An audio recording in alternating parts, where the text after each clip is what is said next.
Hi guys, Delhi in Telugu. ఈ అల్లం UP నుంచి తీసుకొస్తారండి ఢిల్లీలో వెజిటబుల్ మార్కెట్స్ వాళ్ళందరూను. చాలా ఘాటుగా ఉంటుందండి. చిన్న పీస్ తీసుకున్నా సరే కండ ఎక్కువ ఉంటుందన్నమాట. మీకు వీడియోలో ఫుల్గా తెలియట్లేదు కానీ అండి, అది చాలా కండ ఉన్నది ముక్క, చాలా పెద్దదనమాట. ఇక మనకి అల్లం వెల్లుల్లి పేస్ట్లోకి కానీ అల్లం పచ్చడిలోకి కానీ చాలా స్పైసీ ఉంటుందండి. మనకి ఎలాగంటే రోట్లో కుమ్ముకున్న ఫీల్ వస్తుందన్నమాట. అంటే అది ఫుల్గా మిక్సీ ఎంత వేసినా సరే, వాటర్ పోయకుండా మనం మిక్సీ వేసుకుంటే ఎంత వేసినా సరే అది అట్లాగే ఉంటుంది, గుజ్జు గుజ్జులాగా ఉంటుంది అనమాట. ఫుల్గా నలిగిపోదు అనమాట. అంటే మరి పేస్ట్ కింద అయిపోదు అనమాట. చాలా బాగుంటుంది. కాకపోతే ఏంటంటే మనకి ఉప్మాలోకి కానీ పెసరట్లోకి కానీ మనం చిన్న చిన్న ముక్కల కింద కట్ చేసి వేసుకుంటాం కదండి.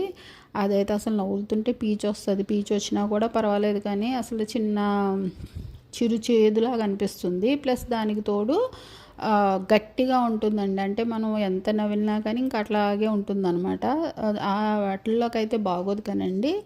అల్లం పచ్చడి వెల్లుల్లి పేస్టు అంటే మిక్సీ వేసుకుని మనం వేయించుకునే వాటిలోకి ఏదైనా చాలా బాగుంటుందండి. ఇంకా అసలు ఒక్క 1 మంత్ మాత్రం రాదు, మిగతా టైం అంతా కూడా దొరుకుతుంది. కానీ పర్ఫెక్ట్గా ఉంటుందండి. ఇంకా అసలు మనం అల్లం పచ్చడి పెట్టుకున్నా కానీ చాలా రోట్లో కుమ్మినట్టు ఉంటుంది.